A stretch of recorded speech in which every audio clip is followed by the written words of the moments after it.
நம்முடைய தர்மத்திலே தேவதா, ரிஷி, பித்ருக்கள் என்று 3 வகையாக வழிபாட்டு முறையினை செய்து வருகிறோம்.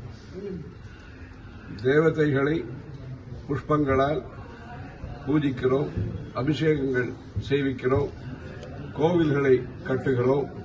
ஸ்தோத்திரங்களை பாராயணம் செய்கிறோம் என்று. ரிஷிகளை நம்முடைய பக்தி, நம்முடைய பழக்க வழக்கங்கள், ஒழுக்கம், நல்ல பண்புகள் மூலமாக அவர்களை திருப்தி செய்து,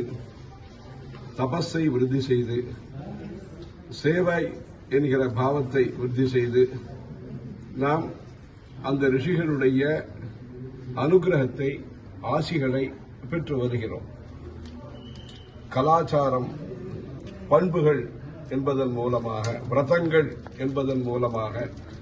அந்த ரிஷிகளுடைய தபசக்தியை போற்றி,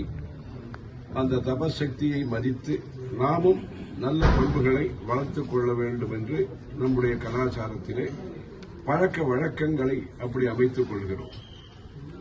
3வது பித்ருக்கள். அந்த பித்ரு தேவதைகளுடைய அனுகிரகத்தை, ஆசிகளை பெற்று வம்ச விருத்தி போன்ற நல்ல தொடர்ச்சியான நல்ல குணாதிசயங்கள், நல்ல வளர்ச்சியை பெறுவதற்கு, இந்த பித்ரு சாபங்கள் நீங்கி நமக்கு வம்சம் குலம் தழைப்பதற்கு, அந்தந்த சமுதாயத்திற்கு அந்த பாரம்பரியமான வரக்கூடிய பழக்க வழக்கங்களை ஒட்டி அந்த பித்ரு பூஜனத்தை அமாவாசை தோறும், மகாலய அமாவாசையில அனைத்து சமுதாயத்திலும், அனைத்து மாநிலங்களிலேயும் அதை பக்தி ஸ்ரத்தையாக இங்கிருந்து ஆரம்பித்து, கன்னியாகுமரியிலிருந்து ஆரம்பித்து, கங்கை கரையிலே மேற்கு வங்காளத்திலேயும் சரி, எல்லா ஊரிலேயும் சரி, அதை பின்பற்றி வருகிறார்கள். அதை செய்ய வேண்டிய முறையிலே அந்த பித்ரு பூஜனத்தை செய்து,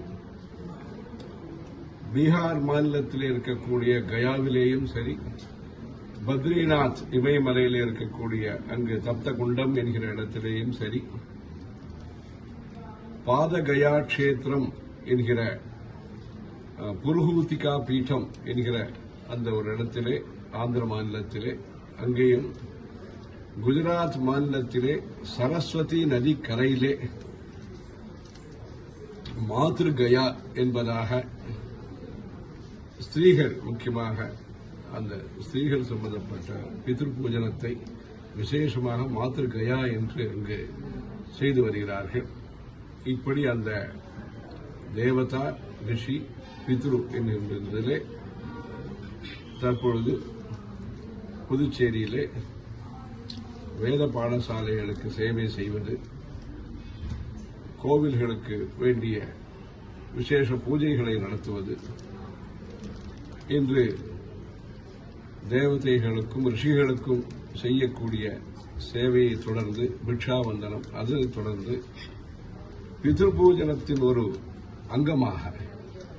அதன் ஒரு பகுதியாக அங்கு இருக்கக்கூடிய இந்த குறிப்பிட்ட ருத்ரபூமியை வேத பாரதியின் மூலமாக பல்வேறு வசதிகளை செய்து, அந்த பித்ரு பூஜனம் என்கிற ஒரு பாரம்பரியமான ஒரு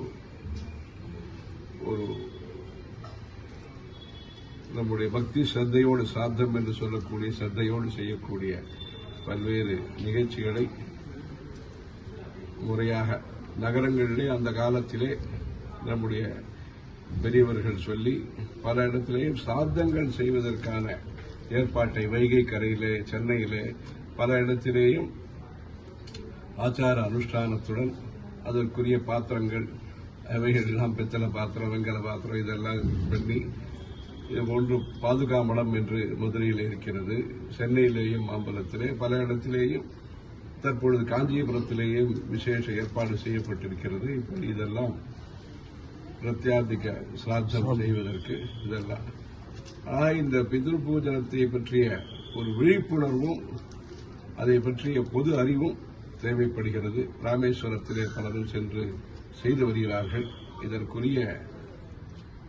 சமித்துகள், தர்பைகள், இன்னும் பல பிரண்டை, இது மாதிரி திலம், இது மாதிரி பல விஷயங்கள் இருக்கின்றன. அதை பற்றிய பொது அறிவை, ஜெனரல் நாலேஜையும் சாஸ்திரியமான சந்தேக நிவாரணத்தையும் நாம் ஏற்படுத்தி நல்ல முறையிலே அந்த பித்ரு பூஜனமும் சிறப்பான முறையிலே குடும்பங்களில் நடைபெற்று அதன் மூலம் குடும்பங்கள் நல்ல சேமமாகவும் இருந்து தேவதா, ரிஷி, பித்ரு என்கிற 3 வகையான இந்த வழிபாட்டு பூஜா முறைகளை சிறப்பாக செய்து சமுதாயம் நல்ல பலனை அடைந்து அதன் மூலம் நல்ல சந்ததிகள், நல்ல வம்சவிருத்தி மற்றும் நல்ல படிப்பு, ரிஷிகளுடைய அனுகிரகங்களாலே நல்ல படிப்பு, பண்புகள், தேவதைகளுடைய அனுகிரகத்தினாலே நல்ல சக்தி, ஐஸ்வர்யம் இப்படி அனைத்தையும் பெற்று செய்வதற்கு அந்த காலத்திலே கும்பகோணத்திலே இது போன்ற பொது சேவையை நம்முடைய மகாபெரியவர்கள் ஊக்கப்படுத்தி லட்சுமிகாந்த் சர்மா என்பதாக ஒரு அக்னிஹோத்ரி, ஒரு திவேதி,